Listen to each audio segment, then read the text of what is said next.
Brought to you by the Rugby Outlet Mall, equipping you for freedom and connection through rugby. Find out more at rugbyoutletmall.com. Yo, what is up, everybody? Happy new week. Last week of May. We got a new month coming up. It's wild. I know that sounds super obvious, but, I just want to say I'm glad to have you guys listening in on the podcast. Yo, I hope everything's been going well. Welcome to Greaux Rugby. My name is GiftTime Ebelu, here to take you on this journey on Greaux Rugby, where we talk to people about the experiences, the opportunities that they have been able to create, learn from, find, take advantage of, offer, all the above via rugby. And, we have a great show today. Special guest. They're all special guests, I guess. But even specialer guests. They're all super specialer guests. But the next variation of special guest is the one and only USA Women's Rugby Sevens, Cheta Emba. Yo, the Nigerian Nightmare, hitting it up at fullback. Yo, that is like fam now. Like after the conversation, that was fam at that point. This is a great conversation. Really went in depth with it. Learned so much, not just about the perception and seeing how people take rugby, but even more for somebody who literally is able to feel the experience and be able to communicate it so well.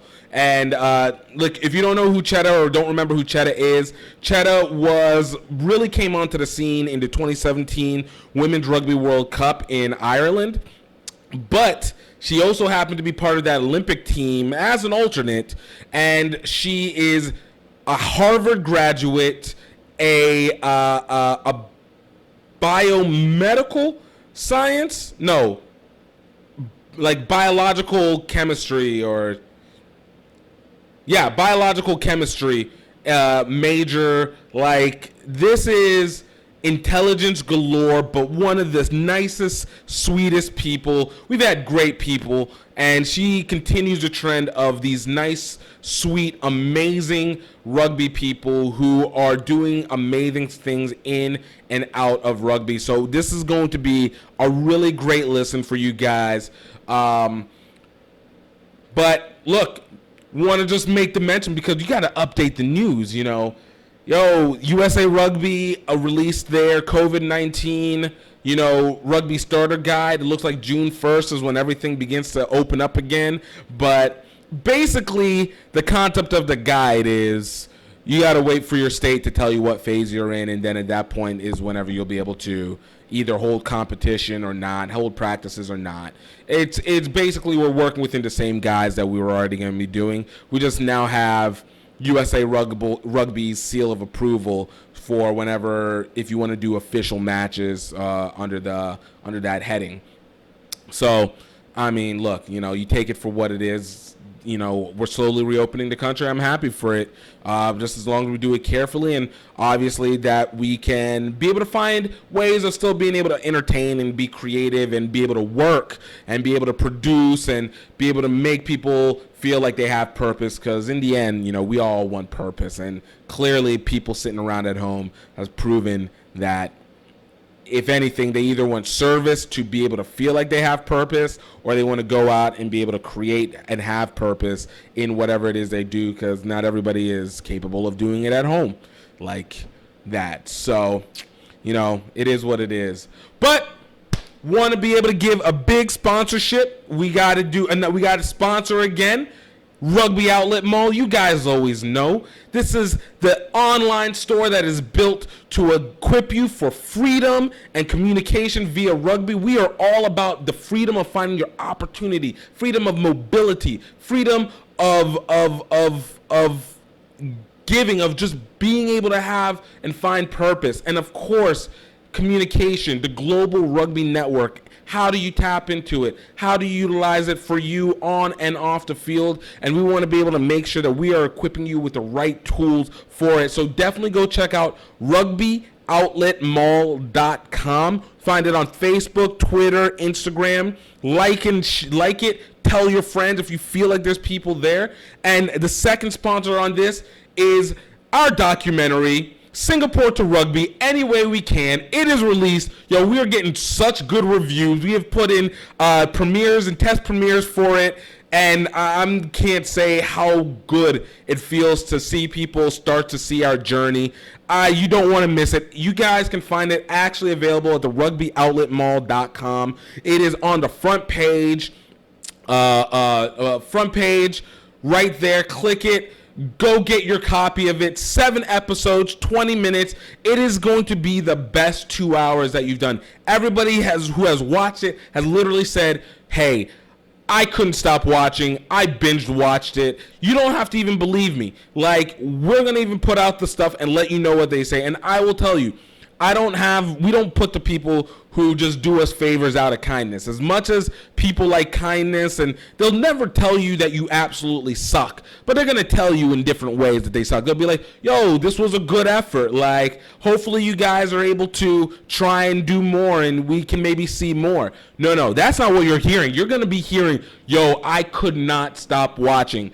I didn't even care about rugby, and I didn't even realize how big rugby truly is. Like, this was an amazing journey to be able to be a part of. This is an amazing journey now to be able to see people be a part of it, and to be able to even next step have people be impacted, and the people that we got to interact with get impacted because they're amazing. This rugby community is amazing, and what this interview will show with Cheta is just another variation of how amazing the community is. So without further ado, I'm going to let you guys go forward. Definitely also forgot to let you know, check out because you guys are a Greaux Rugby listener, you guys can go use promo code Greaux Rugby, GREAUX Rugby at the Rugby Outlet Mall. And you guys can use it on any GiftTime Rugby or HBC Rugby or travel rugby merch that we have.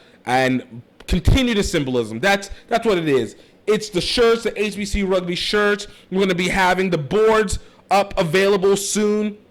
It is about being able to support the community. It is about being able to give you guys an opportunity to not just represent, but to also offer, show, and be able to bring people into the rugby life. So, again, without further ado, let me let you have Cheta Emba.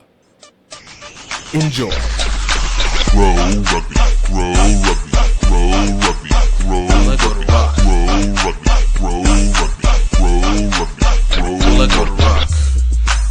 All right, everybody. Welcome to another great episode of Grow Rugby. I got another VIPs of P's guests here for us today. Cheta Emba, USA Rugby, beast mode, as I like to call it, on the field. Cheta, thank you so much for being able to take the time to be on here. Oh, thank you for having me. So I got to tell you, the first time whenever I heard your name, it wasn't at the Olympics. It was for the Women's Rugby World Cup sevens. I'm sorry, Women's Rugby World Cup in Ireland in 2017. And when I saw you, and then I was like, Emba, Cheta, then I was like, green, white, green happening?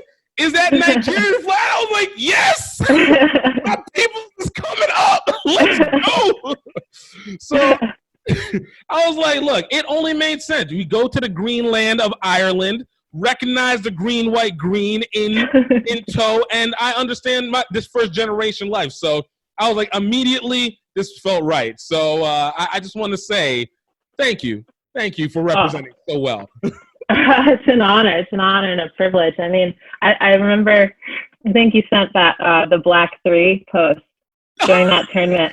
And you don't know how much that pumped me up, like, on so many levels. I mean, we could dissect that, but just, I mean, what a huge stage and what we were trying to do. And, you know, the intensity of the matches, the pressure, like, it was just one thing that helped remind me of, you know, who and what I was playing for and the support. So, I mean, those little things might just be like off the cuff for you, but just know that they mean a lot. So That means the most, because I remember when I had said that, because it even had initiated during the 2016 Olympics, whenever it had initially been like, I thought it was going to end up being Kristen, Victoria, and then I think Naya at the time. But I think whenever Naya and Victoria weren't able to make it onto the trip, I was like, man, I mean, it's a great squad, but I was like, yo, the representation was about to be legit out here. yeah, And then when we got it for the Rugby World Cup, in 2017, I was like, yes, and then added like Bowie onto that as well, and I was like, right, and it was just like, yo, this is what I'm talking about. Let's bring that forward, let's represent, because we know, especially within the Black community, like, people still are trying to figure out what rugby is, let alone like enjoying it for the beauty that actually happens. So and I think also just like that team, we had like Alicia, we had Jam, we had Naya, myself, Chris, right, not to mention all of the other like Pacific Islander people, and then people from every background in the U.S. Like it was a pretty diverse squad, which is that's ideally what represents this country. So right, and I think and that was, it's always something that you want to be able to see, because obviously whenever we put together a national team, you not only want the best of the best, you want the best to show exactly what the country is, or that you're representing, whether the team or country, whatever. And it was, like I said, it was dope. It also held the fact that you guys absolutely were kicking ass throughout the time too. So like, it made the excitement. Like, it was, I know I said it online, and I'm not doing it just to blow smoke up the ass, but like, legitimately, it was one of the most fun and one of the most enjoyable Rugby World Cup watching experiences. So much so that I'm making sure that I'm there for 2021. I'm doing Olympics and Women's Rugby World Cup, because that's awesome. Yeah, I got to see this in person. We appreciate that big time. We appreciate that.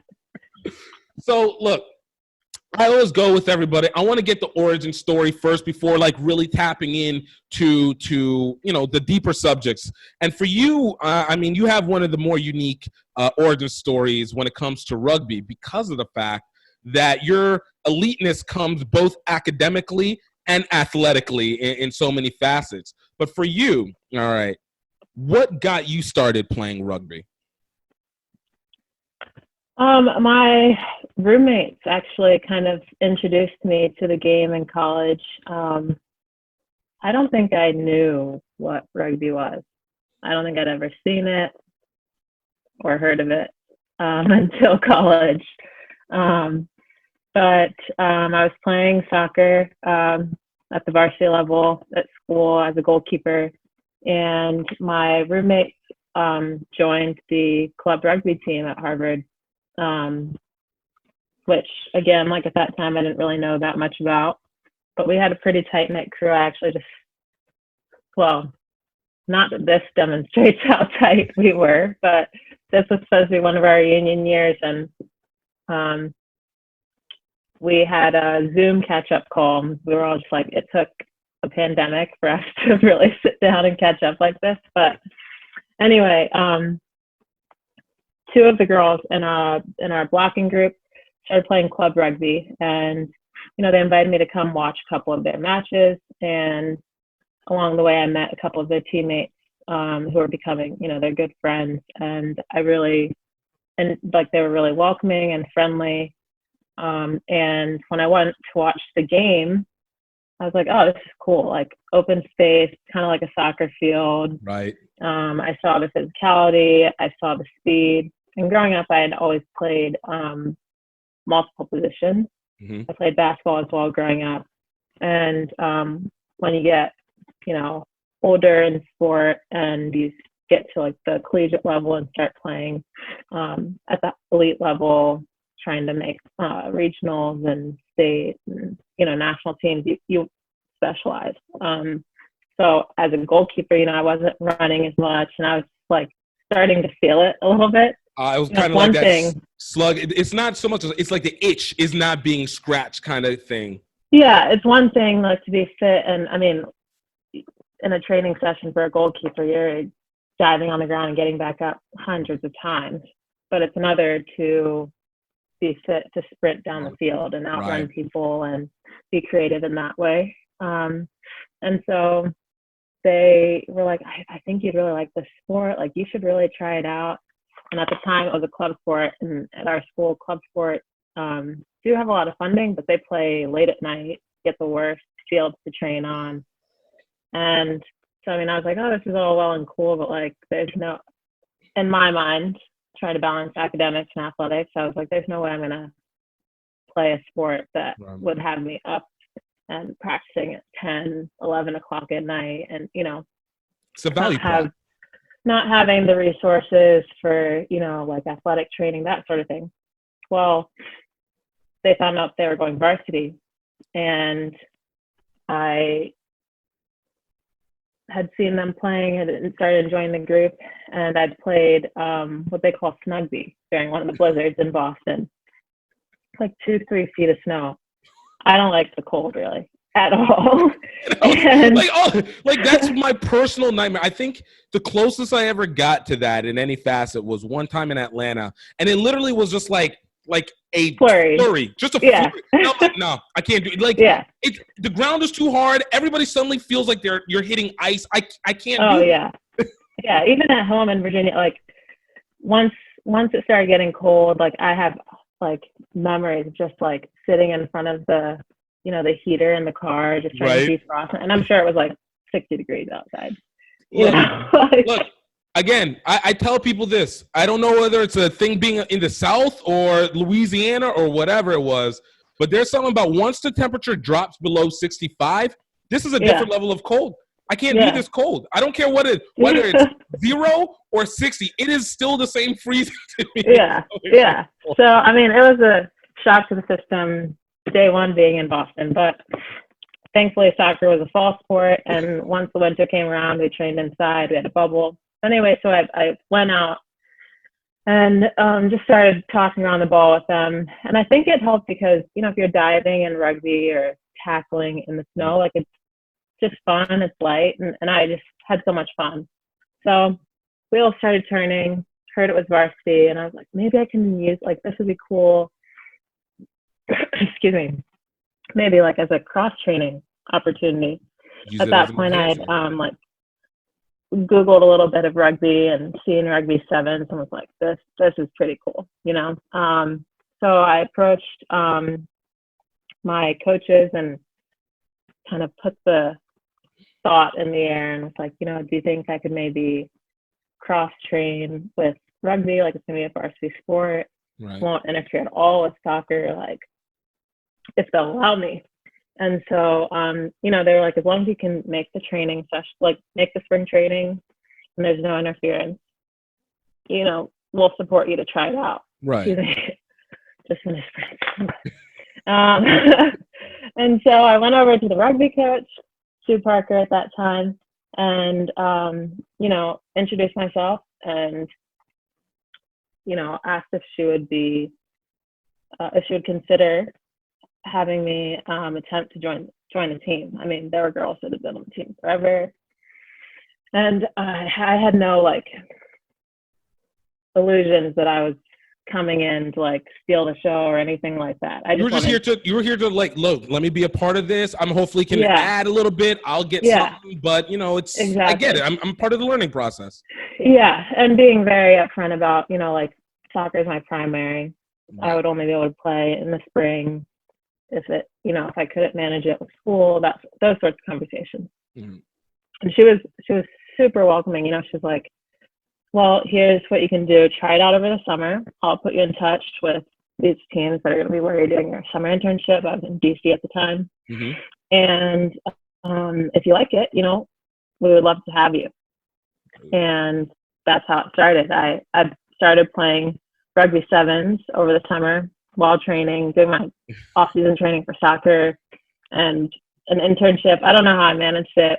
I'm surprised you're saying that's saying I'm feeling like the pieces of just like, yo, the juggle was real. Let's just put it like that. Yeah, literally like if you imagine DC, like I was at American University. Okay. I would drive up to train for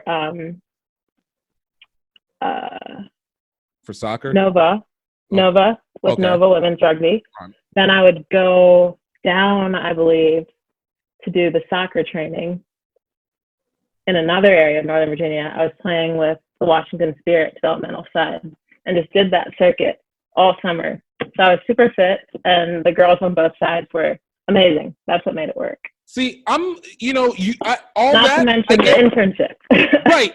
I'm getting all that. The thing that has me most confused is what were these secret routes that you were taking in your car? Because I've seen I-90 in DC. That is like one of the worst traffic zones I've ever dealt with. Yeah. I didn't realize they mailed tickets at that time. So coming into the facility, the training facility for soccer, there's this roundabout. And I mean, like in Virginia, we have roundabouts, but if no one's in it, you go through. Right. I'm all for driver safety, really, but I was hitting those roundabouts, and my parents called me. My mom called me and was like, "You have some tickets that came through, like," and they had been building up. I think I had maybe like 4 or 5 tickets. Yeah. Wow. Before I knew. And then she told me, like, "Oh, this is where it is." And I was like, that roundabout, I'm going to slow down there. That was part of my summer stipend out the window, but, you live and you learn. Hey, look, if you got fit, you learned the area even better, and somehow you also learned how to drift simultaneously on these roundabouts. Yeah. So, I'm not gonna lie. That sounds like a dope summer. Like It was amazing. Yeah, it was amazing. I love the fact that the part of the reason how you were able to find this was just off of the random roommate. It's off of the word of mouth. Like I remember whenever I first realized rugby was still in existence, that was how I found out. So I was in school. It wasn't my roommate, but it was my dorm mate, one of my homeboys. And he comes up to me. He's like, "Yo, guys, you need to come play for USF Rugby." And the only time I'd ever even done anything with rugby was when I looked up on the NFL.com website. And it was when I was just used to just look up NFL stuff. And they happened to say, "Oh, football derived from rugby." And I was like, "Oh, okay, cool." But whenever he told me about it, I was just like, okay, this is one of those sports that we already have the evolution, but people want to feel like archaic in their methods, It was like cosplaying to me, or doing like Renaissance Festival. I literally thought that's what rugby was. I was like, this is the Renaissance Festival of sports. Okay, I mean, sure, why not? People will have fun, whatever we need to do. And, it didn't kick in, but it stayed. Like that roommate that person connection, it still stayed. Like I didn't start at that moment because I think I did a practice. And again, I was like, nobody plays rugby in the States, so why am I going to waste time on this? But it was like, this stuck. So then whenever I ended up coming back home, and I think I saw the USA Sevens at the time on NBC, and then was like, it'd be funny. It'd be funny if Baton Rouge actually had a rugby team. Baton Rouge has nothing, but it would be funny if it did. And then you find out it does. It's like, oh, that's seeded from this. So the fact that you had that momentum where it was like, let me weed these things through, and it just kind of, it sounds like it was a calling. One could say perhaps it was meant to be, Cheta. Yeah, perhaps. And I think also it helped that, obviously not knowing at the time, but now realizing, what a storied group that I was joining, from the club side and the men and women that I came across there to my collegiate side. As I started playing, I started noticing the little things on campus. One, just being a part of Harvard Radcliffe Rugby. Two, on the Harvard football stadium, they're like little, I don't know what the actual art piece is called, but like plaques mobilia carved into the wall, on the stadium. And you look and you're like, that's not quite football. Right. It's like, something's different about this one. Yeah. So just seeing, the history Yeah. that's attached to this sport worldwide and in the U.S. Like that, it's not as well known, but people have been playing it for a long time, and that connection is pretty deep. I think that's something really cool, and that carried over because it was the same way with the women's soccer team, that history mattered. So. And I think that's the same. One thing, like I said, whenever I started in Baton Rouge and then I started looking back, was always the oddness that there was a lot of people who had been playing rugby. And this here at the time had been like 40 years that the game had been in the city, let alone in the South and in Louisiana. And so for me, it was like, you never hear anything of it because apparently if you're not looking for it, it doesn't ever appear. And then once it appears, you're like, wait, how has nobody known? There's like so many random, but like ironically, sometimes very key people who have played. And you're just like, why didn't anybody tell me? I don't remember seeing anything about this. Like, how is it? So I think there's something about it. The only other time I've experienced that was whenever I super random was looking at Mustangs. And one day, I swear, I never saw a Mustang. And then one day I saw one. I was like, oh, that's a dope car. All of a sudden, Mustangs Everywhere. Just everywhere. Yep, your garage door lifts up. You got a Mustang. Right? It's like, who's been playing this game? You took the invisible. So kind of I want to backtrack a little bit because I think it's really interesting, especially in the fact that how organized that you are to be able to just have juggled the summer like that. So, like, prior to this, like you said you played in multiple sports, multiple positions, soccer, basketball. For you, what is that entry? What does athletics mean in the family? Because, look, I know within a Nigerian family, we have, and you can attest, let me know, but I know typically within Nigerian families, we can attest to the fact that it is academics heavy, and then, like, athletics becomes, like, that other thing. So if we do well in athletics, cool, as long as the academics is on point. For you, doing all those sports, was this also a factor that you just happened to like sports, or was there a family entrance? Because multiple sports, that's a lot of time that's being spent without hearing, what are you doing? Yeah, definitely. I think, my parents, I was blessed to grow up in a two-parent household, but my parents worked a lot. And academics was key, like academics. And I grew up I'm a Christian. I grew up in a Christian household. So academics and church, I think, were the two main things that were like heavy, consistent. Not that, we were perfect by any means in either realm, but, those were the, those were the guiding factors. Points, that was 1A and 1B of everything. Yeah. And so growing up, I think before, like when I was really young, my parents signed me up for soccer. Was the first sport, of course. They were like, we want you to be a future Eagle. I think I always liked playing outside. Like I was an athletic kid, like in preschool, that sort of thing. But once, school started, it wasn't, I don't remember many conversations about doing well in school. Just the ones that we had, it was made clear that, you need to do well in school. I remember those, when you have, as a first generation, when you start confusing what you see the other people doing and what you can do at home, when you come and you're like, oh, like it was good enough, good. Are you just trying to be good enough? Like, that, and then that was enough of a reminder for you. That was it. So it was almost like sports was like a reward, something that I got to do. I loved playing sports. I was always on the, in the street playing with the boys, like pick up basketball, that sort of thing. And I think my mom more so allowed it. I think my dad was supportive, but protective. There's always the question that goes in. Is like, is this a must? Do you really need this?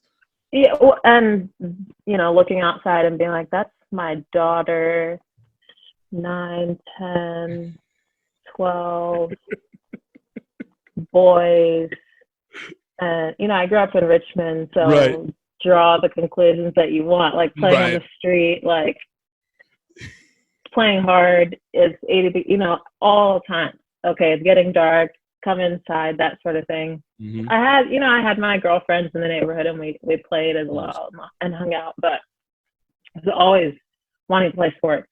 So it was like, if your academics are in order, you're allowed to play sports. That was kind of the balance. So as I started loving sports and trying to get better and that sort of thing, it always went hand in hand. And as I started realizing, like sports I can play at an elite level and get to travel and that sort of thing. Sports can be a window into more, like can help me get places, can help me academically. That's kind of how those two have always gone hand in hand for me. And I think also the drive to be better, or the drive to improve, the drive to play hard was, one, that it was fun, and two, that it helped pay the way for me to play sport. I can understand that. If I could earn, that scholarship to play on the club team, then I could keep playing soccer, that sort of thing. Or basketball, if I could turn those heads and they wanted to help pick me up to go to training because I didn't have a ride, sweet. And then of course, meeting people along the way, that adds to it. You find another family that way. So, my parents supported me, I think, and supported so because they saw that balance and saw that I understood where things fell. Keep you grounded, keep you on the track, but as long as you're doing it, hey, we're gonna let you go ahead and enjoy this. Mm-hmm. I like the perspective, because it makes sports seem, and tell me if I'm getting it wrong, but it seems like for you, sports has always been a place of peace. Like it's a refuge place, as opposed to something that is like this stress, or it's like, you have to, it's competitive. Never took away the competitive side, but it makes it always fun. Your actions have always been led by the enjoyment, not just the result in and of itself, but the result end up playing itself out. I think that's really dope, because it's not always the case, and even more so, I think it can be very daunting sometimes, especially when it comes to over organizing all these things, and it now makes your summer make, once again, even more sense as to why you didn't just be like, yo, look, I'm gonna have to skip on something's gonna happen, because there's that perfect maybe I should have, but yeah. Look, we don't talk about the same things at the moment. We worry after we're done and spent. Yeah. But no, that's super dope. So for you, once you're coming off of that summer, I asked, like, you're coming off of the soccer background, and like you had told me, you're playing as a goalie. It's not that you're out of shape, but you're dealing with different pacing.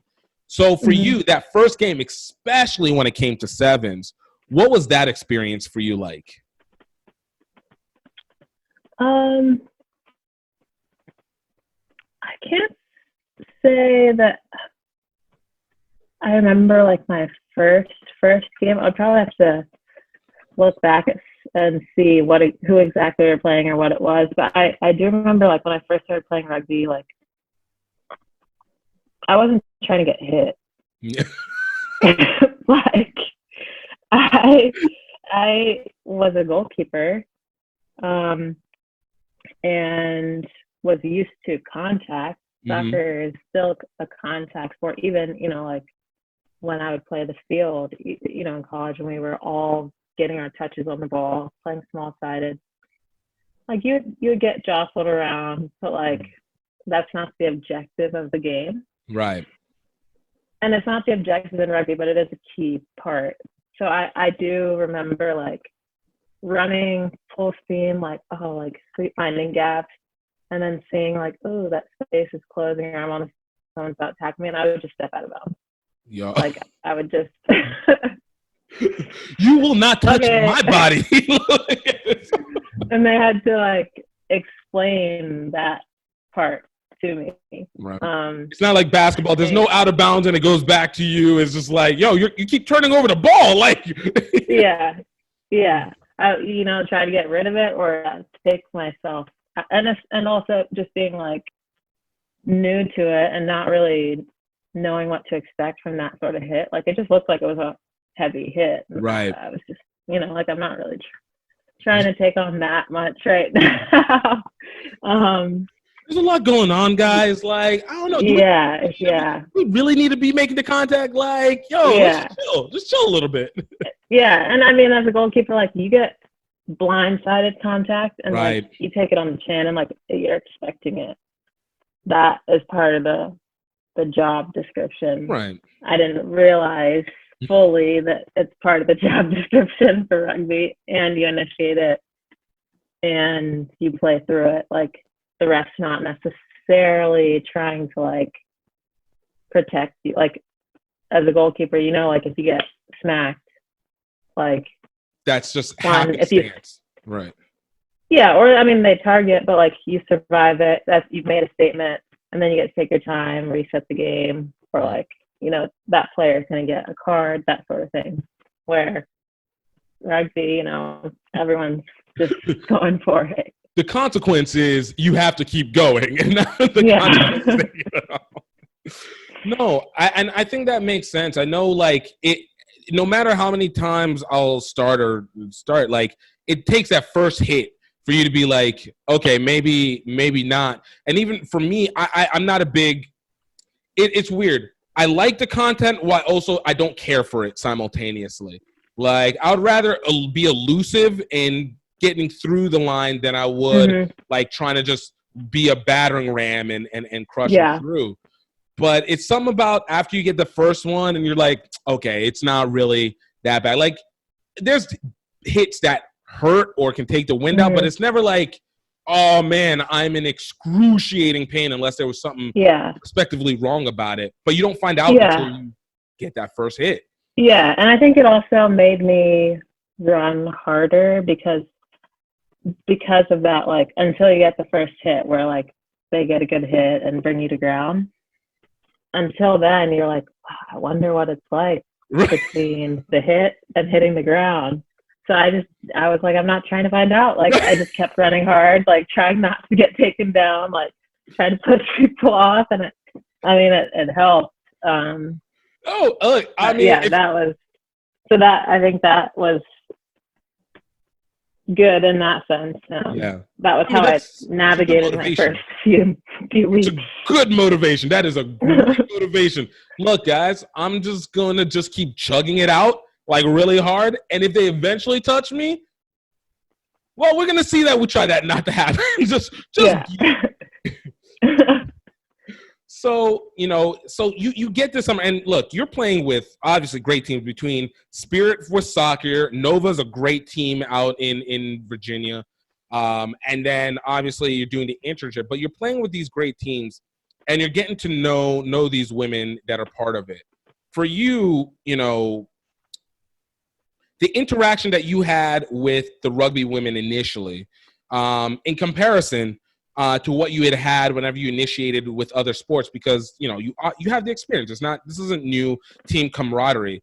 But what was the social dynamic that stood out to you the most whenever you entered into the game?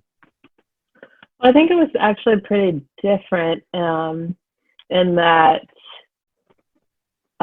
people are introduced to rugby later, right? I mean, now that's changing, but at the time, a lot of the women on the team were like older than me, or simply more experienced. So I wonder if not only were they just friendly people, but it also helped that they were trying to like mentor me and introduce me to the sport and engage me, help me come to like the sport and want to continue playing.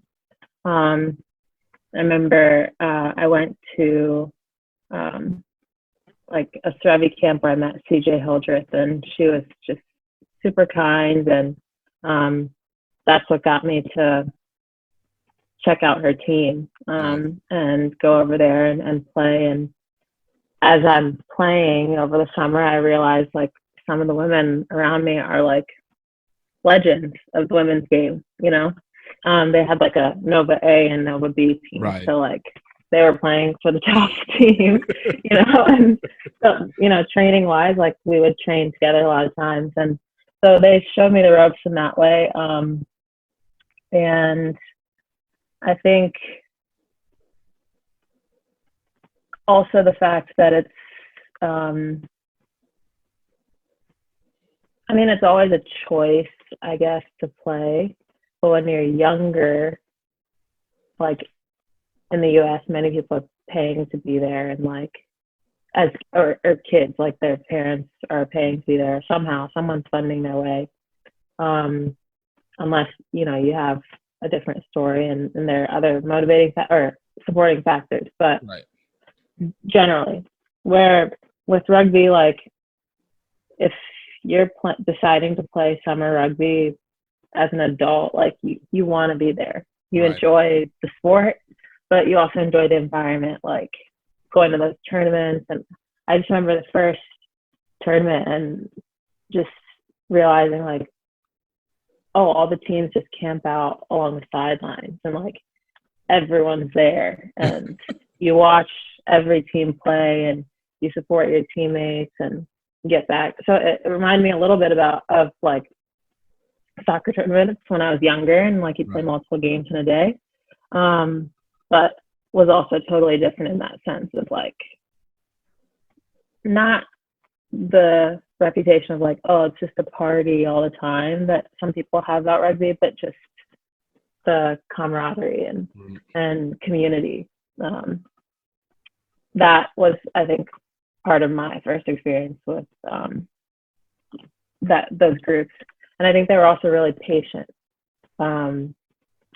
because I didn't know the rules of the game. Like I said, like the way I was playing, I remember finding myself like on the ground, and I remember the opposing team was pretty upset with me, but like I was like kicking my legs when you have to place the ball because at the bottom of a scrum. I think that was my first tournament. Those sorts of things where like they kind of would laugh and be like, oh, like we need to explain that rule to you. And just, Dana isn't an easy coach. Like walking into that environment was cool because they were aspiring to win rugby sevens over the summer, like they wanted to be champions. So the fact that it was a competitive environment and still warm, family, welcoming, that sort of thing, was really cool to step into. No, I think that's a really good balance that comes off of it, because it can be very exhausting. And like you said, whenever it comes to a situation where you are personally investing in it, it does add, outside of the win factor, the emotional factor. So it can be really easy to, get really upset quickly, just because it's like, yo, look, I just spent time, even if it's dues or sipping or whatever it is. It's like, yo, spend time. We're working. We're trying to get our stuff. Like, yo, you're really messing this up. Like, chill or get off the field. And people can be very forceful on it. But to know that you have like these arms that are kind of wrapped around you, and not around your neck, just wrapped around you, to be able to embrace you into it. It's so much more psychological than it is just on the physical side. Like, and I think it's great whenever you have that experience to be able to have that, because it sticks. I know That was me. Went to this tournament, and like it was the first place where I was like, "Yo, this feels like what I've wanted from whether an adult experience or from club." But it was like it was on the party side, but it was like not so much about the party side, just about the everybody on the same page for both play, gameplay, or social play. But we're all on the same page.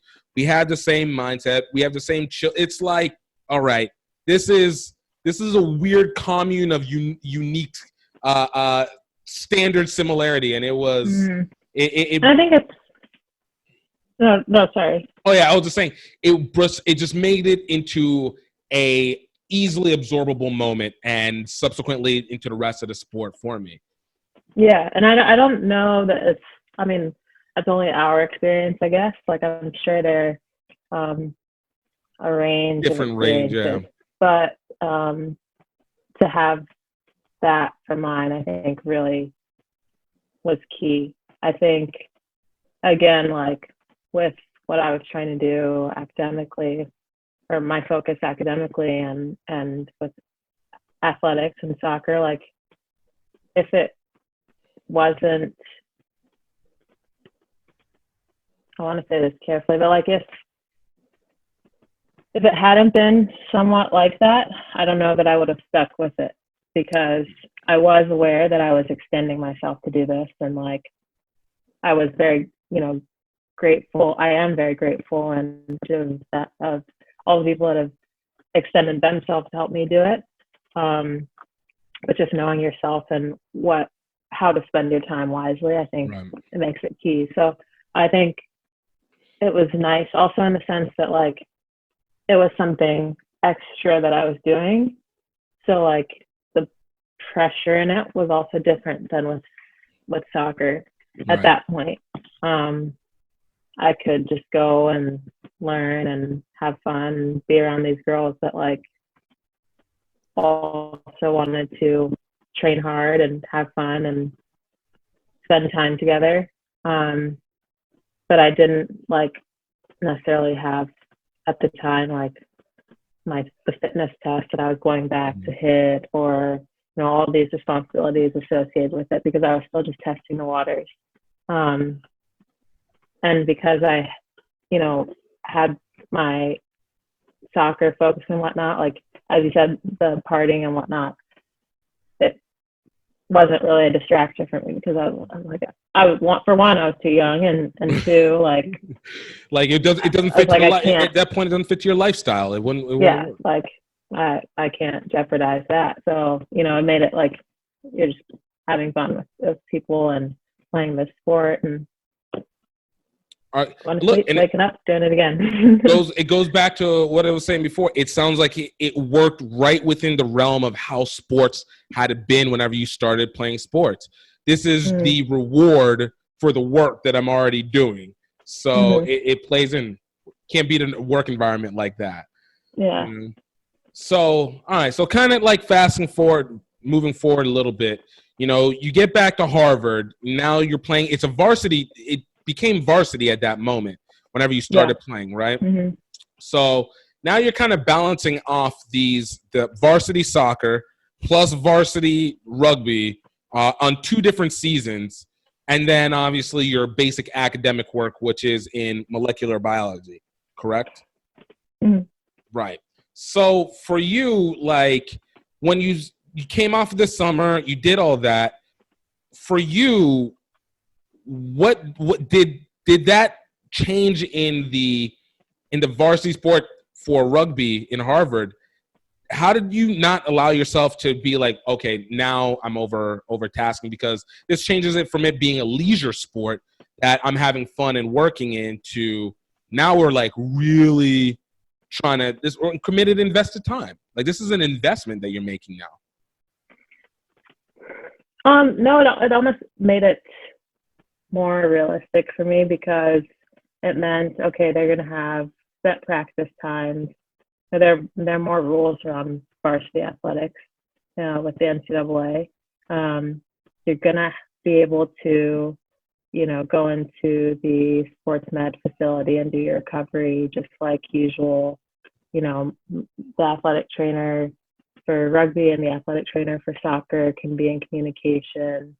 I'm not going to have to worry about like random game times or figuring out transportation. Schedule is going to be set.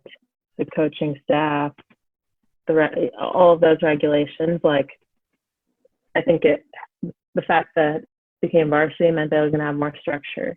Nice. So, being that I was going to be doing something, whether it was focusing all on my soccer off-season training in the spring, or getting the soccer in and doing rugby, it's not like it would have been completely free time anyway.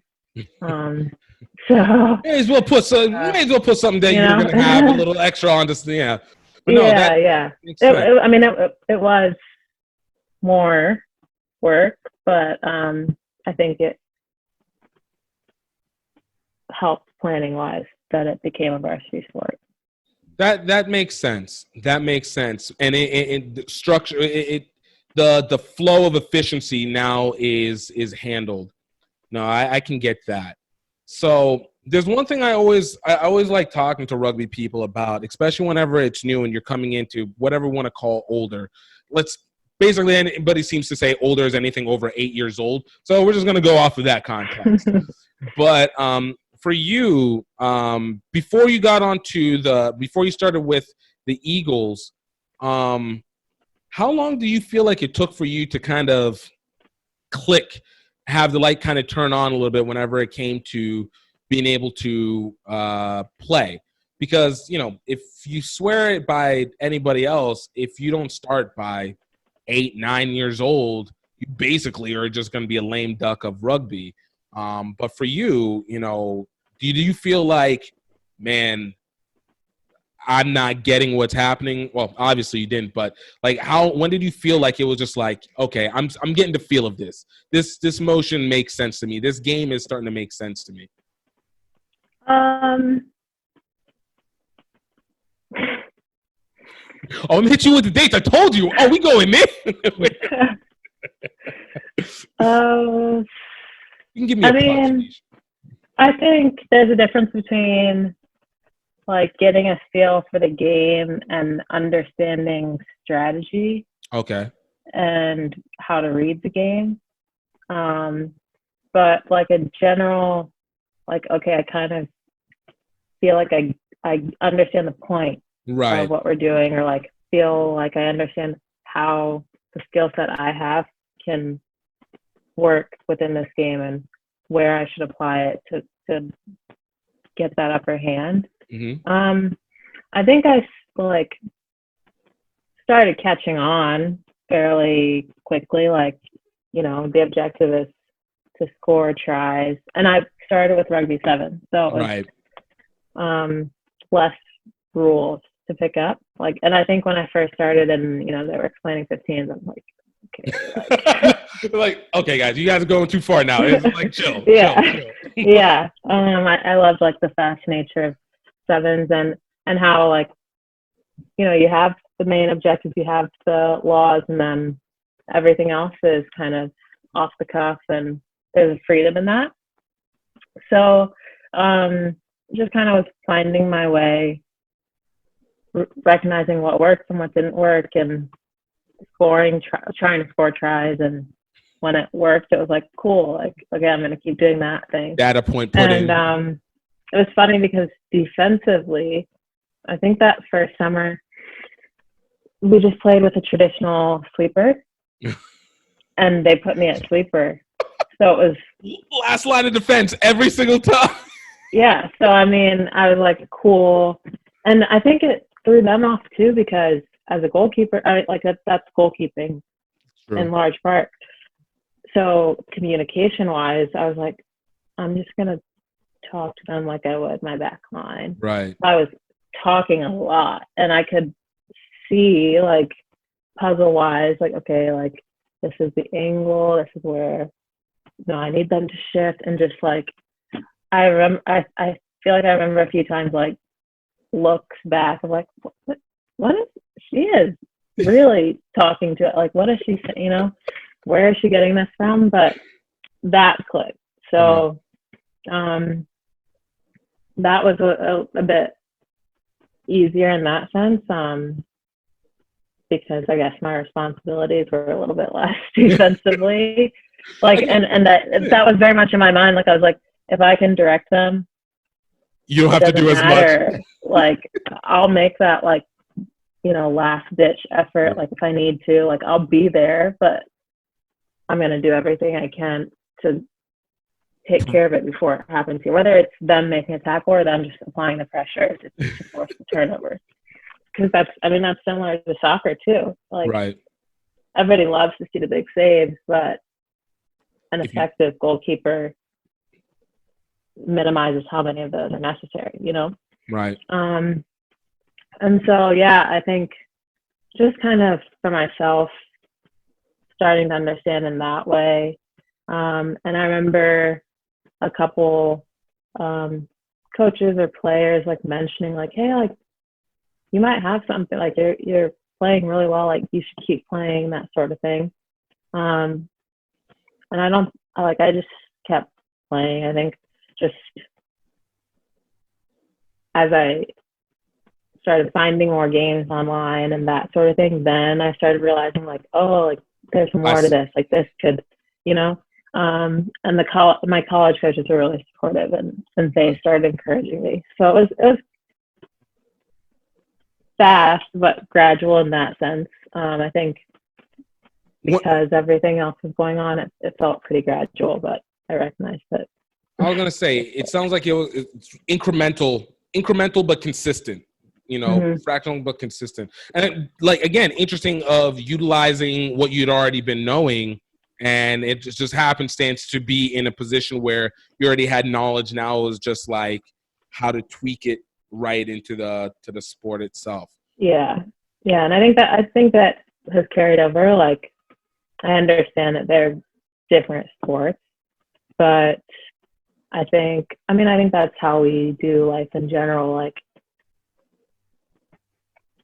if you can kind of associate it with something that you sort of understand, then maybe it'll help you catch on a little bit, and then you dive deeper and start understanding details,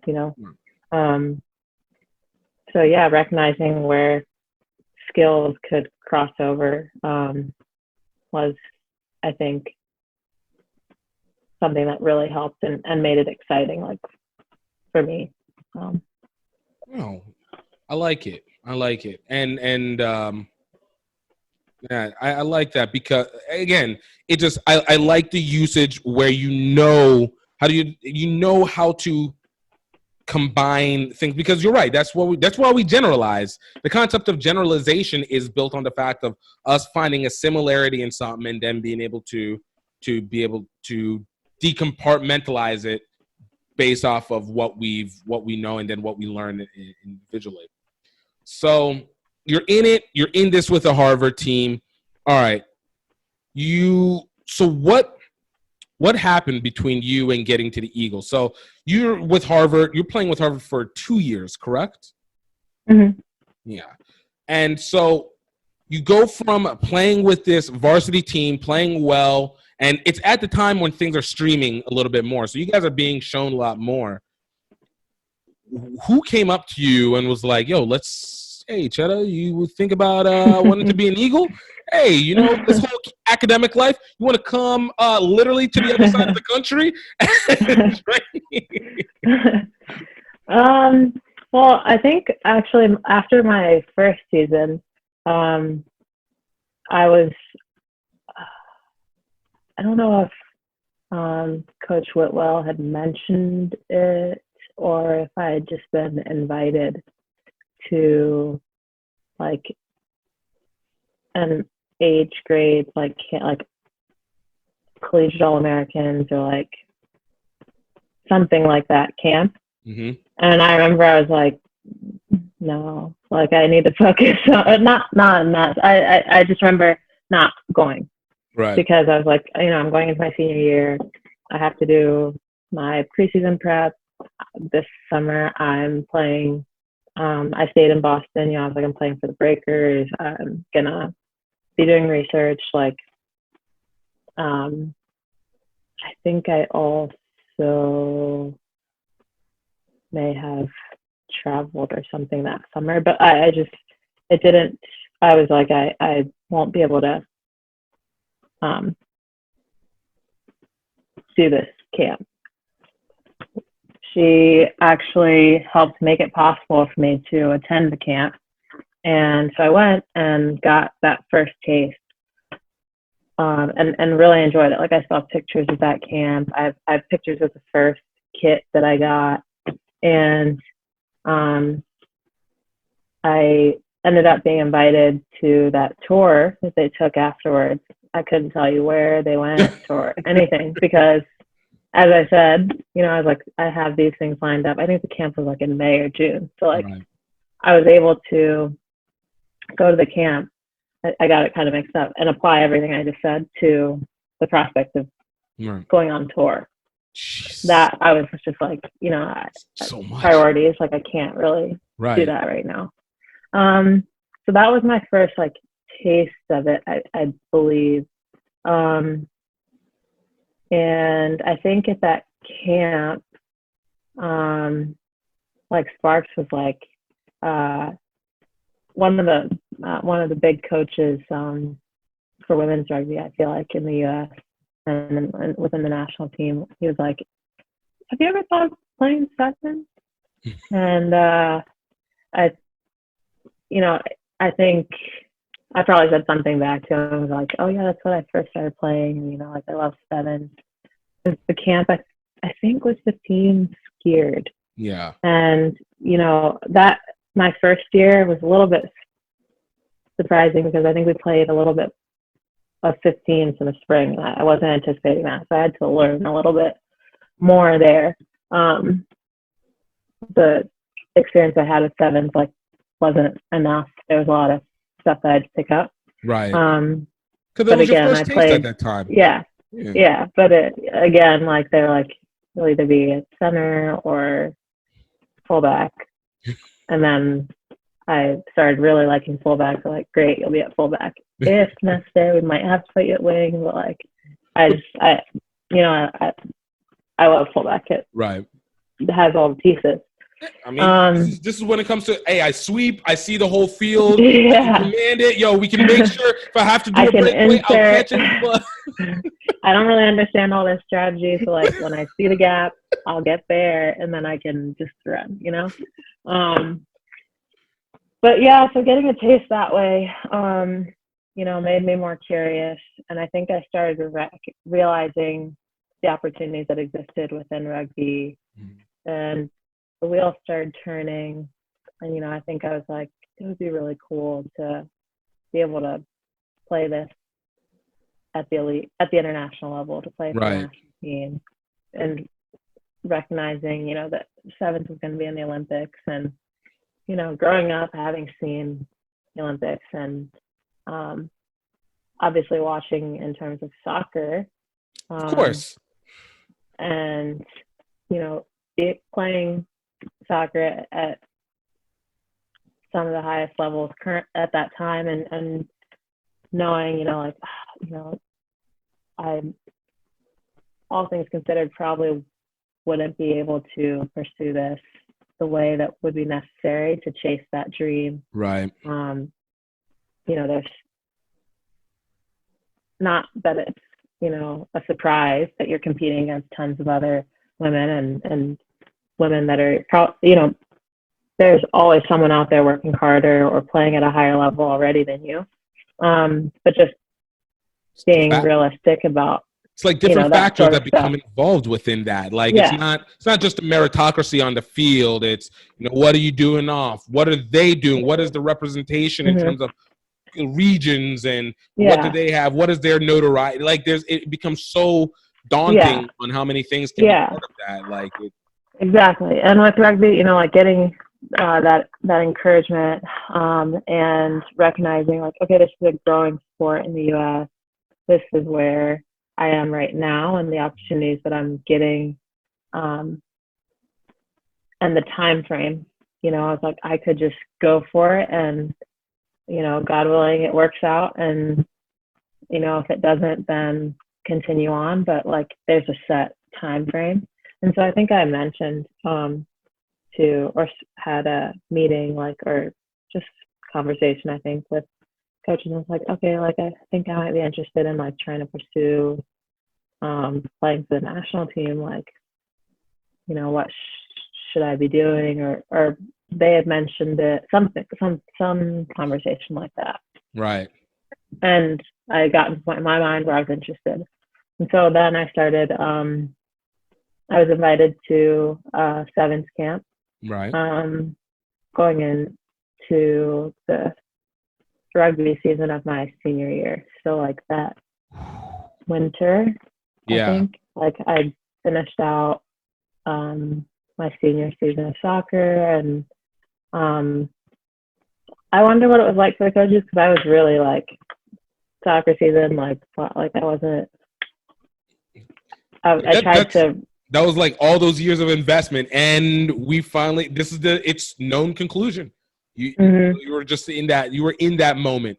Yeah, but afterwards, like I knew, like, okay, like I have this camp coming up after break, like trying to get these touches, and being excited, not really knowing what to expect, being like, oh my gosh, like this is a national team camp, like at the Olympic Training Center. I think I remember getting that email and being so excited, and because I remember like Sue was like, okay, like I'll, you know, we'll see, or, you know, cool, then this is what we'll do, and it all came together, that sort of thing. Right.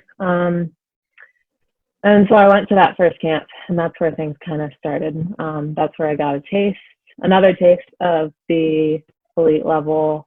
This time seeing the seven set up, seeing the people that I'd literally like learned the game from. Yeah, right. Like, okay, this is rugby sevens, and I was watching the USA women's national team, and then to show up at a camp, be like, Victoria Flott, Jill Pott. Yo, You know, I'm like, oh, wait, am I with you guys? Like, yeah. Am I allowed to be here right now? Exactly. Yeah. That's dope, though. So that was crazy. I mean, to be in that environment, and so hard. Like, I remember just being so exhausted. One, you get to it, like anyone will tell you when they come to camp at the training center, like even having been in college, you know, you have the dining hall and that sort of thing, but like this is a dining hall for elite athletes. Right. Like, any bar you want, food made to order, like good food, like it's open at all hours. Like I remember like being so exhausted, but also being so full. Like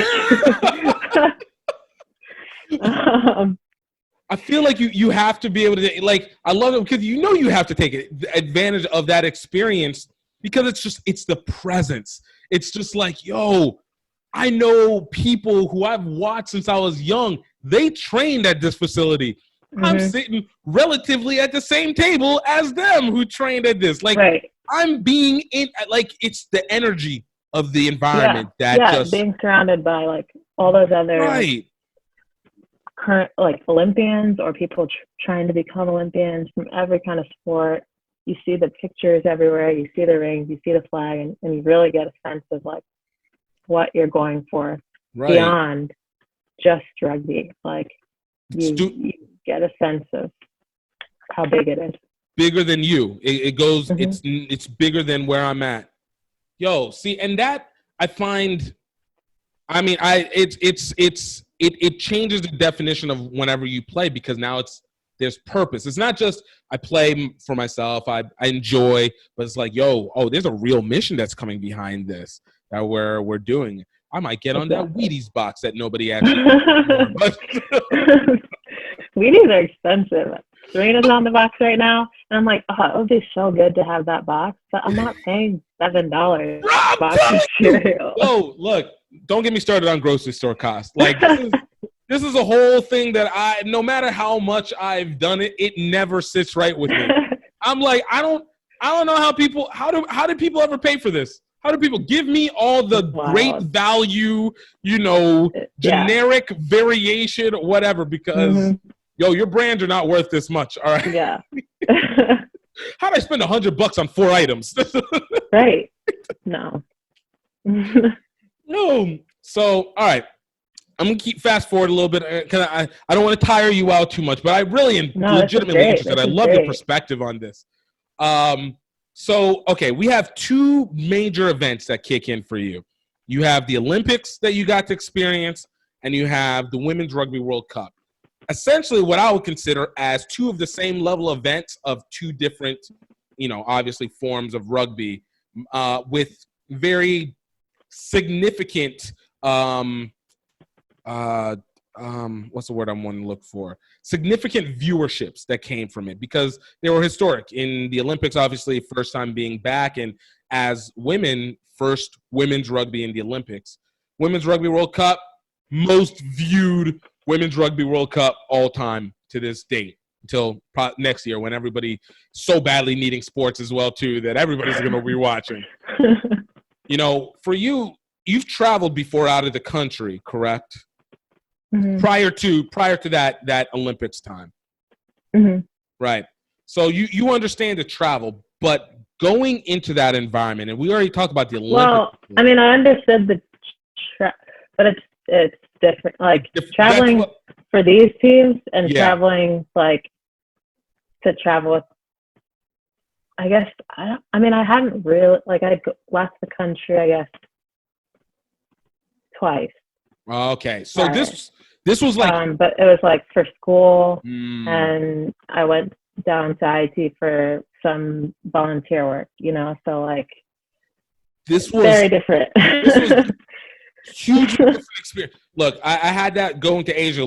I've traveled with my parents, and that was always good going to Nigeria and maybe another country, but basically always going to Nigeria. But then it's traveling out. Mind you, again, with purpose, and obviously you're with the team, but it's as an adult and with a mission. And now you're really here to feel the culture, but you're also here to make an impact. So I was going to say, what was that moment? Because this one has to stand out. You've watched the Olympics before. You've seen it on TV multiple times, but now you're there. You're walking. You are wearing that crazy USA gear that they have to put on. You are sort of. I mean, I was an alternate, so look, you're an Olympian. Stop underestimating yourself. You're an Olympian. If you travel, working towards that. So okay. I mean, I had traveled in college with the soccer team, so we traveled to play, but like you said, you take in the environment a little bit. There's a little touring with going to Rio as an alternate, and obviously the team going to play. It was business. Yeah. It was coincidentally my first tour, international tour with the national team. I had gone domestically to a couple places, but I hadn't made a stop yet. And so, realizing this is a business trip, the biggest business trip, but you're not there to set the seat. As the alternates, we stayed at the Team USA house. We didn't actually stay in the village. Nicole and I, my roommate now. It was a challenging experience, right? Because you want to be with the team, you want to be on the team, you want to be about to play, you want to play. Right. And we were in a supporting role, but we still had all the training sessions. You're wearing, your national team gear. We had a smaller package of stuff because you still had to wear some form of kit. Right, you got to represent it in some way, shape, or form. Yeah, right. Even though you weren't getting the Olympic kit, we had our USA outfits and We would go like right outside of the village and wait to pick them up and go to training and then drop them off and then go back to the Team USA house. And there were actually other athletes staying there in preparation for their games. That was really eye-opening as well to see other sports and what they were doing to get ready. Jordan Burroughs, the wrestler, was there at that time. Like the fencer, I forget his first name, but his last name is really involved, Chomley Watson or something. I remember they were pretty friendly and getting to see them and seeing their training partners. So those sports actually bring people. I don't know that they're necessarily reserves. I think they're literally just sparring partners. That come. So it was humbling in that sense to understand. Again, being a part of something bigger than yourself, recognizing that you're not the only one, seeing what you're striving for, getting more motivation, and to just get a little taste of the overall Olympic spirit was pretty awesome. Were you able to communicate with? Obviously you said they were pretty nice, but were you able to keep in contact with any of those people even after? Because you're dealing with not even just so much the elite of the elite in their sport, but it's this. I don't know, maybe the best way to say it, but it's getting to see both the humanized as well as the athletic versions of people. And a lot of times, when it comes to spectators, we know this. You look at people look at athletes and go, "Oh man, you're an athlete, do what you do, you're great." But it's as this athlete and subsequently your sport defines you, versus you're getting to see these people in there while they're training, while they're warming up. But this is them. There's not the athlete them. This is as a person. Were you able to take advantage of that and maybe to that's an interesting question, because I don't think we really did as much as maybe we could have. I think like we were both like, starstruck, essentially, like being younger members of the team. Right.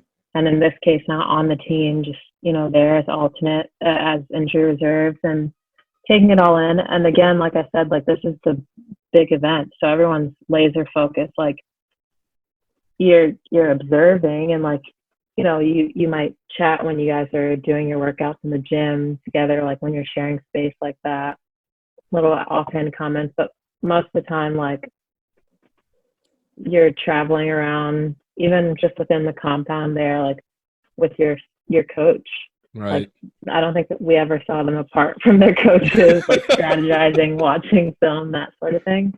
But it did, like I definitely still like follow them and like have an interest in, their athletic careers and seeing what they're up to and that sort of thing. But yeah, it was a very different experience, I guess, than going into the 2017-15 Rugby World Cup.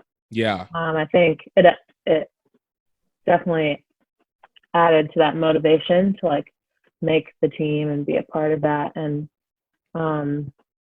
just a different experience being a team member.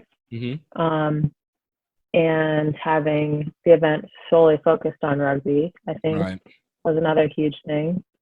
I think the number of people that are involved with 15s as well.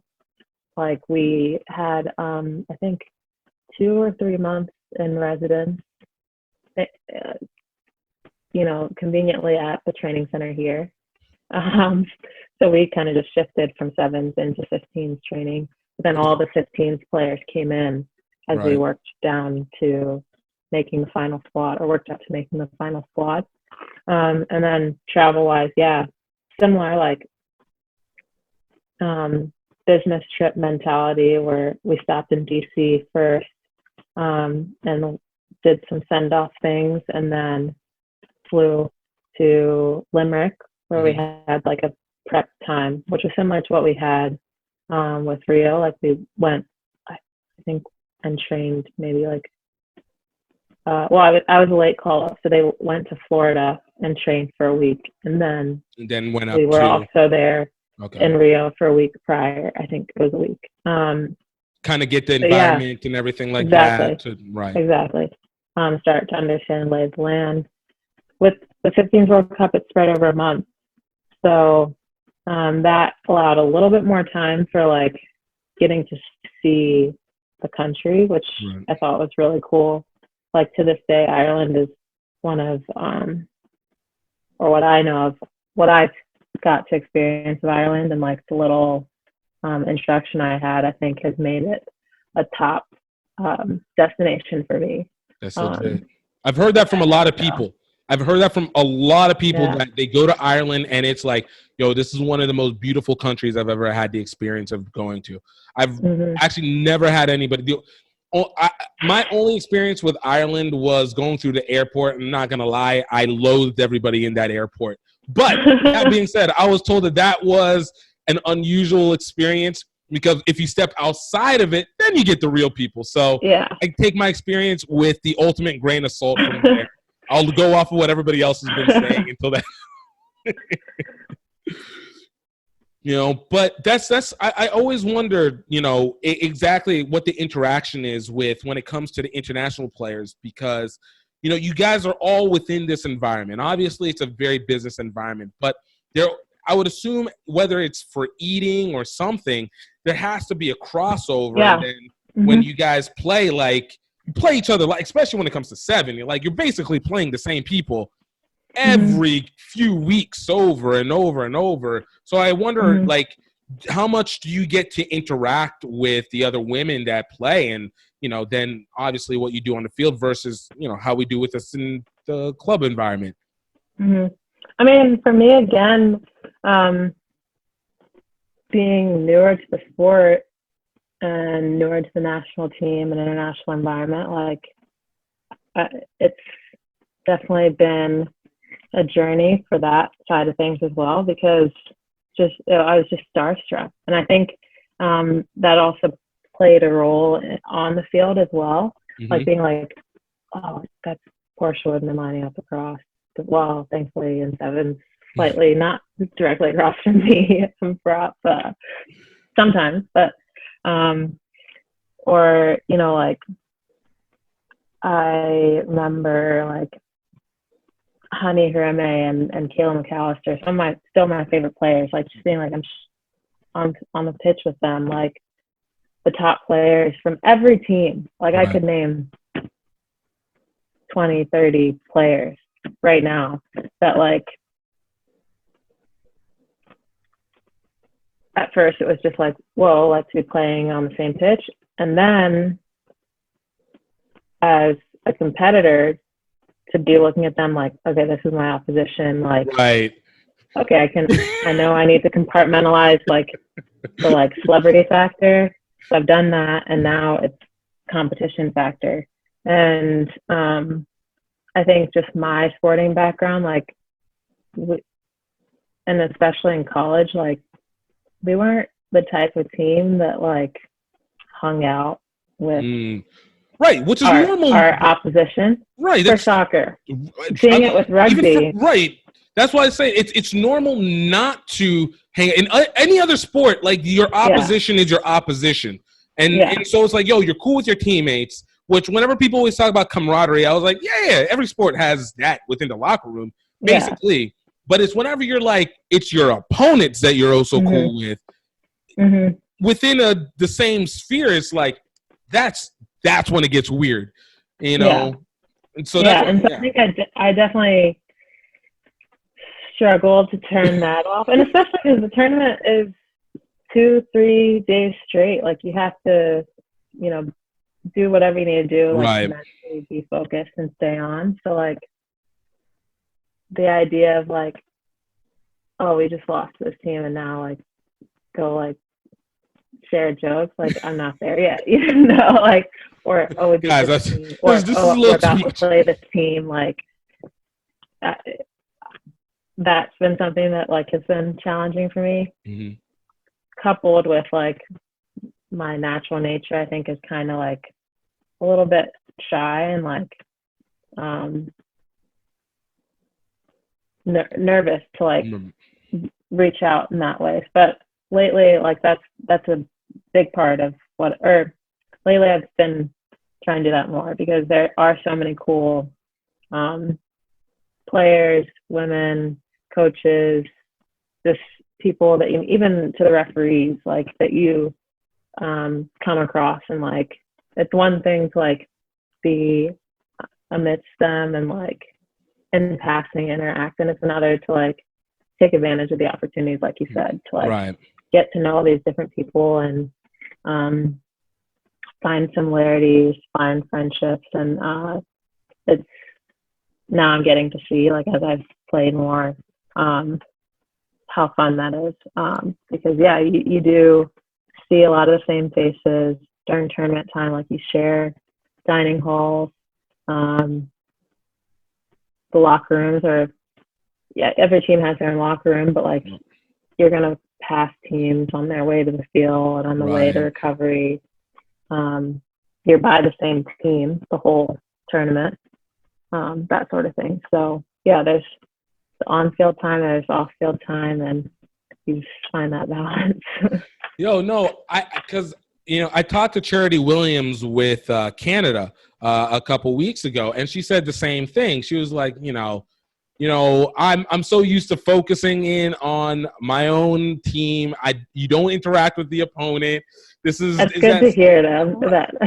Right. It is. But she also said, like you, it's like once you've played for a little bit of time, you start to like, okay, let me settle in a little bit. It's now we're familiar, and I would always assume, at least from the most basic area, is knowing that you guys have all been on the international stage.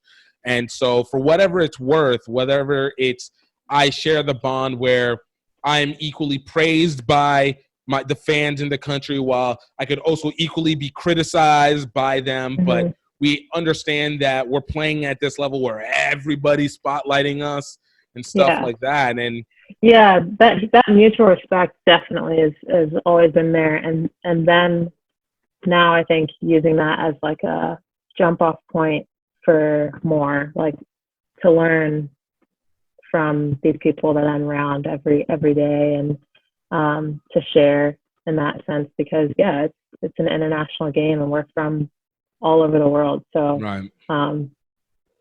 just why not take advantage of that and expand your horizons in that way, for sure. I think being at Pan Am's this summer was pretty cool to like start doing that more and more, because it was actually a lot of different teams than we're usually around. But I would say that was a big component of Pan Am's, whether it was other USA teams or some of the other rugby teams, like from South America. And because you always shake hands, you always congratulate people, but and are supportive in that sense, but like it's rare that someone's not going to be receptive to you, like supporting them on something specific, because you see it. So like if it comes to mind, like that's something I think I've tried to do, is like just if I remember like, oh, that play that they had and like it was awesome, like I'm gonna cheer for it. Like I'm gonna, if the opportunity arises, like I'll give them that pat on the back, because I should and I want to, and making that contact. So and I mean, even at the minimum, it's just like it feels good. Like it, like if you receive it, regardless of whoever the person is, like someone goes, yo, that was a really dope play that you had. That was great. Like, you're like, yo, I thank you. But in your heart, you're like, oh, shucks. Stop it.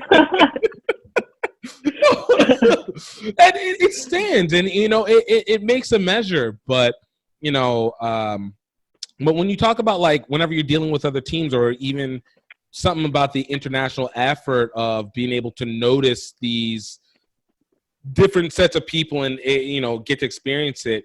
Like I remember just this last year going out to Asia and you get to see people who are doing similar things in different scopes. And it's like, okay, I'm appreciating how your look of this world through this sport that we kind of have the same basis standard on, but we're looking at it through these like slightly different binoculars. But and just see how that comes out. Like it does create an attachment because now there's a value of, like you said before, learning about them. They learn about you, and you feel like, yo, we're putting something that is useful in the big nature.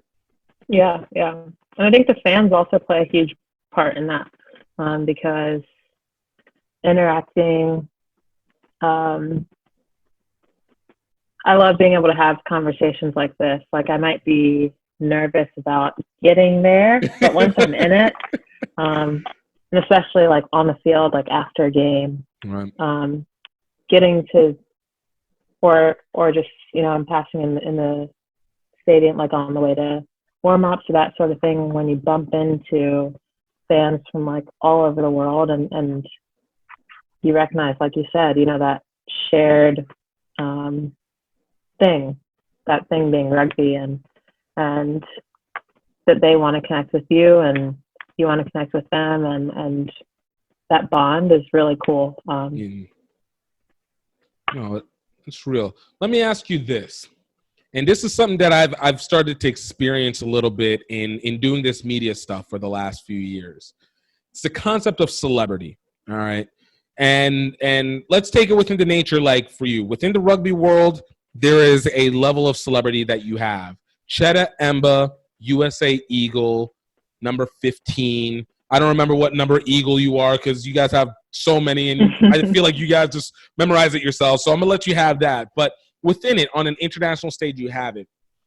Whenever you start looking at maybe how media sources cover a celebrity now, like in some way, shape, or form, do you ever feel like celebrity is a little bit more humanizing for you, not by the media source, but a little bit more humanizing because you have a better understanding of what it means to be in the spotlight? So maybe if you see somebody that has been recognizable to you, like, not that you don't still get the jitters or you can't still be a little, star shocked, but it's like they don't seem as distant as maybe you would have initially thought. It's just, they seem more real. I don't know if I'm saying it correctly. You're saying like me seeing a celebrity? I guess it's like, okay, let's use an example like this. You've been on the field with somebody like Portia Woodman. Portia Woodman is developed a brand that is incredible based off of her play. Everybody knows Portia. But you've met Portia or you've interacted with Portia, or whether it's on the field or not. It doesn't mean that she's not well known, but for you, it's not, the celebrity is not so daunting where you're like, no, I know who they are humanly, not just as this entity. Like, because you started to interact with that. Like, I think I had an example. I was in the elevator with like Brian Habana for the Rugby World Cup. And I was looking and I was like, man, I should be like a lot more excited about this. But in my mind, I was just like, oh, you're just a guy. I mean, don't get me wrong. You're a very talented guy. But I really like the fact that it's like, yo, you're a guy. I don't feel maybe that natural hesitancy to interact because it's like, you're human. You're human. You're not just that. You're not the thing that's spoken of. Like, that's what I mean. Like, do you feel like that has impact? I think within rugby, for sure. Like, I think, especially among the women, just because, you share the field or at some point or another, like, you've played them. It's definitely still there. But yeah, it humanizes them a little bit, and Right. you're like, yeah, but like we play with the same rugby ball, we put on our cleats, same that sort of thing. Right.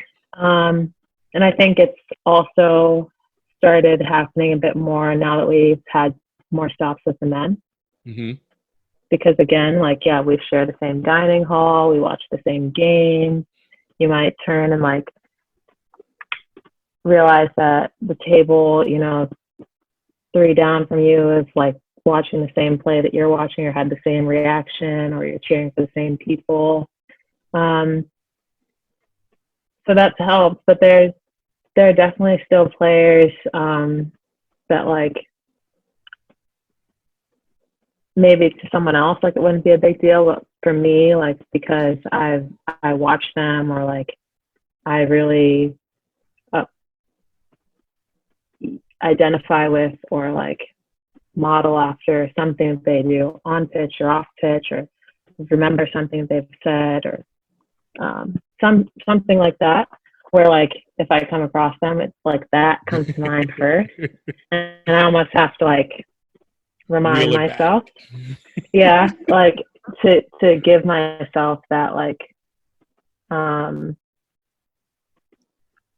mean, I wouldn't say like give myself confidence, like take away, I guess, yeah, that like nervous energy around it. Right. Yeah, exactly. And if I was thinking like, oh, maybe I should go like ask them a question, or oh, I wanted to talk to them about this sort of thing, like to take that step. But yeah, it's still there a little bit. But yeah, it helps you kind of have the courage to cross that line, or to share that same space. I wouldn't say cross the line, but recognize that you share the same space, you breathe the same air, and to interact as like, I mean, I think colleagues is kind of a little bit too casual, but like, as people that do the same thing, or like can understand the experiences that they each have. Right. That has been really cool. Like in Cape Town, we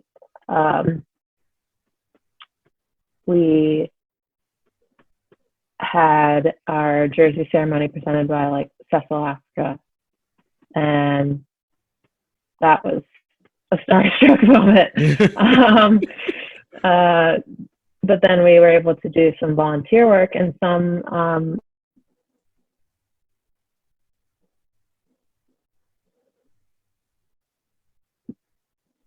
Did I lose you?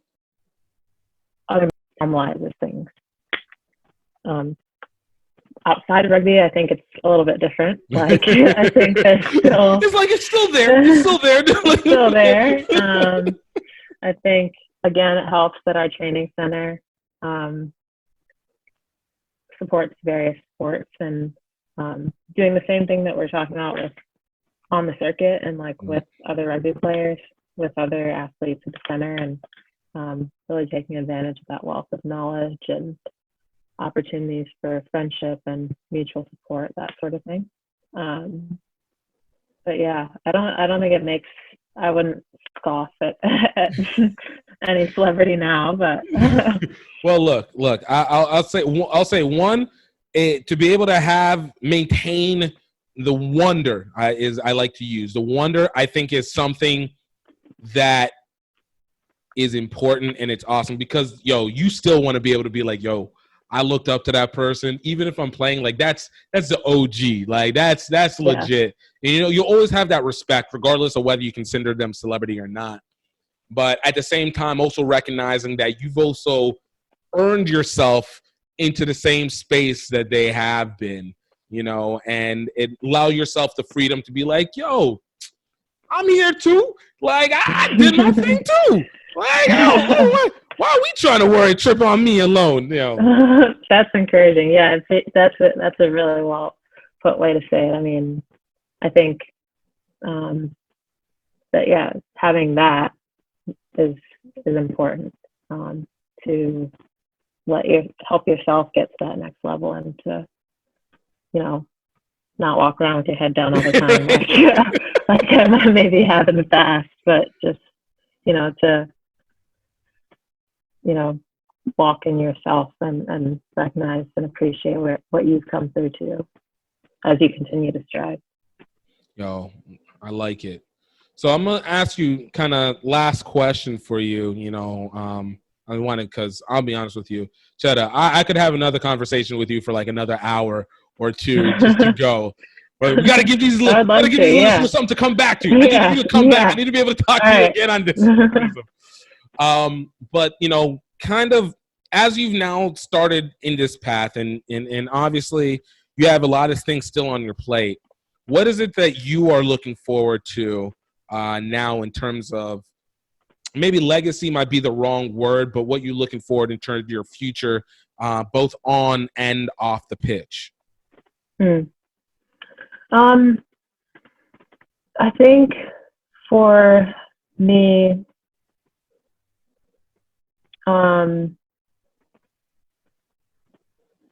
lately I've really been having a lot of, not just myself, but as a team, we've really spent a great deal of time talking about culture and our mission and purpose and how our values as a team and as individuals align within that.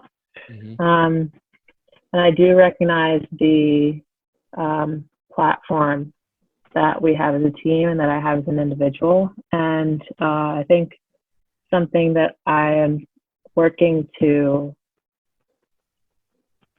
navigate is taking advantage of that platform. And I would like to be or offer a good representation of whatever aspect of my identity that people might identify with,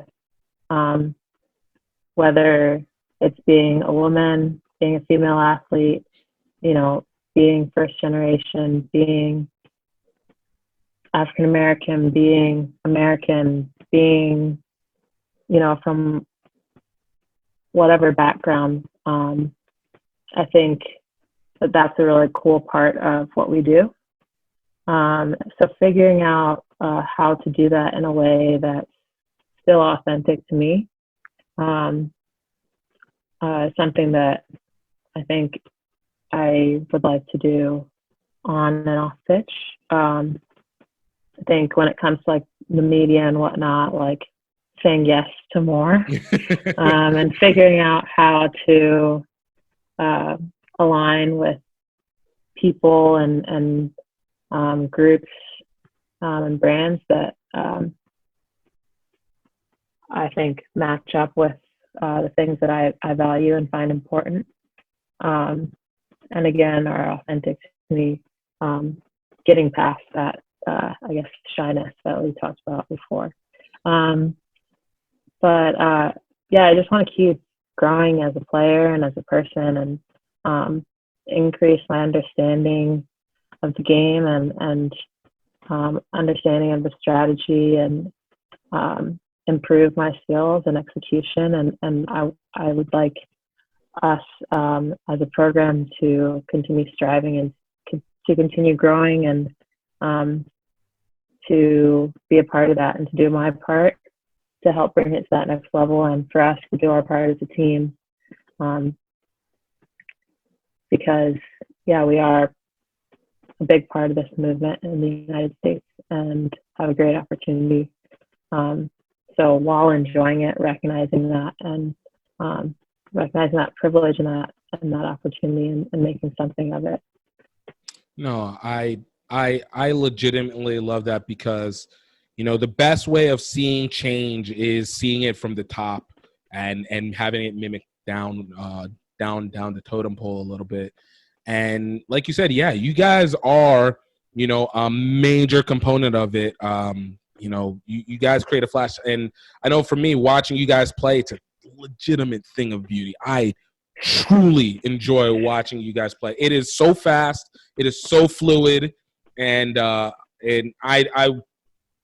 it represents amazingly. So, and again, I'm not trying to just like blow smoke, but legitimately, I've enjoyed it from the moment I started watching till even to this day. So, I like the fact that you are looking at it for the next level. And especially considering all the background that comes with everything that you have and everything that you're aspiring to be and everything that you can stand for. Like, there are a lot of people who really, really are looking to it. So in two aspects, one, I'm thankful that you are taking that step. And two, I need you to recognize that you are a celebrity now, and you need to take that mantle and understand that you wield it just as much as anybody. And I'm really happy that you are one who has been given the blessing to be able to have that. So, well, thank you, Cheta. I truly, truly appreciate this. We will have another conversation. Oh, looking forward to it. This is so fun. I appreciate it.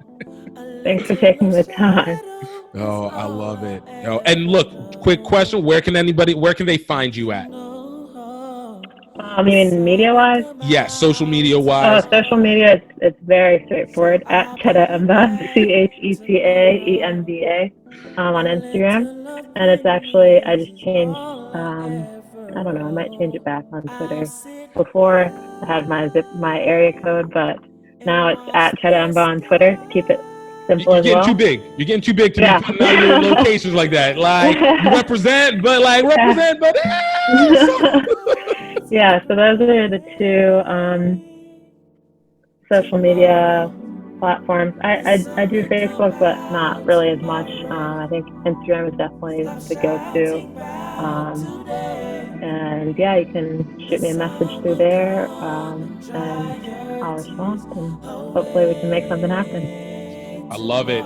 Yo, thank you for coming through. Appreciate you having me. It was a blast. Have a great rest of your day. Yo, this was great. I could talk to Cheta for literally another hour and a half, 2 hours longer. We will definitely be having her back on the podcast again. I hope you guys enjoyed it, because this was a great insight. I loved the thought process, loved hearing about the Olympics, loved the origin. Like, this was great, and I hope, like I said, you guys really enjoyed it. Guys, definitely check out the other podcasts. We've got some amazing guests. Last week we had Mr. Ram Eddings, the legend, founder of the Grey Wolves, coach of Idaho State Rugby. Previous to that, we had Saifuddin Safir, one of the co-founders for Morehouse Rugby. Before that, we had Phil Thiel. We've had former USA Rugby, Blaine Scully, former USA Rugby captain, Angie Elena, Swiss Rugby player and Instagram influencer, the Naya Tapper, USA Rugby Sevens, Tiana and Kyle Granby, Dave Rhymes, Raheem Vital, and Mike Toussaint. We have had some amazing, great, lovely guests. Chisai Belu with Pedal. Like, you guys really need to go back, check it out, and please give us a review on the Apple Podcast or any of the podcast ones that let you have a review if you're listening on Spotify or wherever. But you guys, I can't tell you how much it's great to be able to talk to these people. I love the fact that we can show this to you, and I hope that you guys are able to take from it.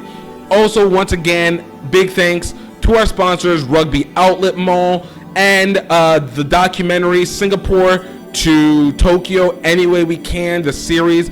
Definitely go check out both of those.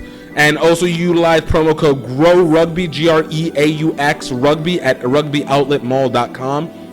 Guys, I hope you guys continue to have a great one. You guys continue to have a great week, great year, great month. Stay safe, stay healthy, stay highly favored, and we'll talk to you next week. Cheers.